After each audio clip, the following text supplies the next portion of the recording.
আমি যখন আল্লাহ আমার প্রভুকে রাইতু রাব্বি আযজা ওয়া জাল্লা ফি আহসানি সুরাত উত্তম ছবিতে আমি দেখলাম।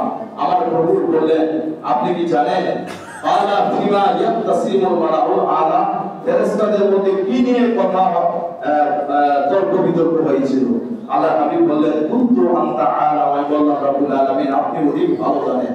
ফাদা কাফাহু বাইনা কাদফাইহি ফাওয়াজাদতা বারদাহা। হযরত রাসূল সাল্লাল্লাহু আলাইহি সাল্লাম ফরমান আল্লাহ নবী জিবরাইল জবাব করে ফরমান আমার দুই কাঁধের মাঝখানে আল্লাহ রাব্বুল আলামিনের টুকরো দিয়ে হাত মোবারক রাখলেন। রাখার পরে বাইনা সাদাই ফাআলিমতু যেন আমার অন্তরটা শীতল হয়ে গেল। হ্যাঁ ওয়াজাদতা বারদাহা যেন আমার অন্তরটা শীতল হয়ে গেল।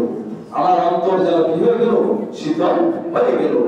ফাআলিমতু মা ফিস সামাওয়াতি ওয়াল আরদ আসমানে জমিনে যা কিছু আছে সব কিছু আমি জানতে পারলাম। সুবহানাল্লাহ। তাও তিরমিজি সহিহ কিতাবের হাদিস আল্লাহর নবী সাল্লাল্লাহু আলাইহি ওয়াসাল্লাম মেরাজ থেকে আসলেন। আসার পরে কুরাইশরা তো আল্লাহর হাবিব যখন এই মেরাজ শরীফ থেকে আবার পূর্বের নিয়মে বাইতুল মুকাদ্দাসে আসলেন, সেখান থেকে হাতিমে কাবার মধ্যে গেলে তখন কুরাইশরা বিভিন্ন ভাবে প্রশ্ন করলো যে বাইতুল মুকাদ্দাসের কয়টি দরজা, কয়টি জানালা, কয়টি এত দূর বাইতুল মুকাদ্দাস। আল্লাহ হাবিব সাল্লাল্লাহু আলাইহি ওয়াসাল্লাম দাঁড়াইলেন। যখন আল্লাহ হাবিব প্রশ্ন করলেন বাইতুল মুকাদ্দাসের অবস্থা নিয়ে, আল্লাহ হাবিব বললেন আমি যেন অস্থির ভাব হলাম না। আল্লাহ রাব্বুল আলামিন ফারাফাল্লাহু লি আমার সামনে তুলে ধরলেন বাইতুল মুকাদ্দাসকে। উনজুর ইলাইহি মা ইউসআলুনি আন শাইইন ইল্লা আফাতুহু বি। রাওয়াহু মুসলিম সহিহ কিতাবের হাদিস। আমি বাইতুল মুকাদ্দাস আমার সামনে আল্লাহ তুলে ধরলেন।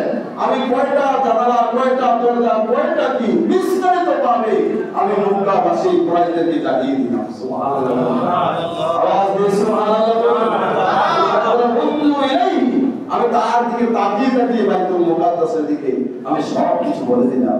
অনেক কথা সেখানে হযরত সিদ্দিক আকবর রাদিয়াল্লাহু তাআলা বলেছেন যে ইয়া রাসূলুল্লাহ আল্লাহ সুবহানাহু ওয়া তাআলা রাব্বুল আলামিন আল্লাহ রাব্বুল আলামিন তার প্রিয় হাবিবকে এত মর্যাদা, এত শান মান দিলেন। আল্লাহ হাবিব সাল্লাল্লাহু তাআলা আলাইহি সাল্লামকে পবিত্র মেরাজ নবীর মাধ্যমে আল্লাহ হাবিব সাল্লাল্লাহু আলাইহি সাল্লাম এইভাবে মক্কাবাসী কাফেররা, ইহুদিরা, কুরাইশরা বিভিন্ন ভাবে বলল তিনি মিথ্যা বলেন, এই বলেন, সেই বলেন। আল্লাহ পাক বলেন তোমরা কি জানতে চাও, ওখানকার কি অবস্থা সব আমি বলে দিতে পারবো। সুবহানাল্লাহ। তাহলে আল্লাহ হাবিবের মেরাজ সশরীরে হয়েছে, সেটা আমরা কোরআন হাদিস দ্বারা প্রমাণ পেলাম। আজকে আমরা 3 জুমা ইনশাআল্লাহ পবিত্র মেরাজের ব্যাপারে আলোচনা ধারাবাহিক শুনছি। আল্লাহ সুবহানাহু ওয়া তাআলা যেন আমাদের কবুল করে সবাই বলি আমিন। এখানে শুনবে একটি ভাগ রয়েছে বাবুল মেরাজুন নবী সাল্লাল্লাহু আলাইহি ওয়াসাল্লাম। আওয়াজে সুবহানাল্লাহ।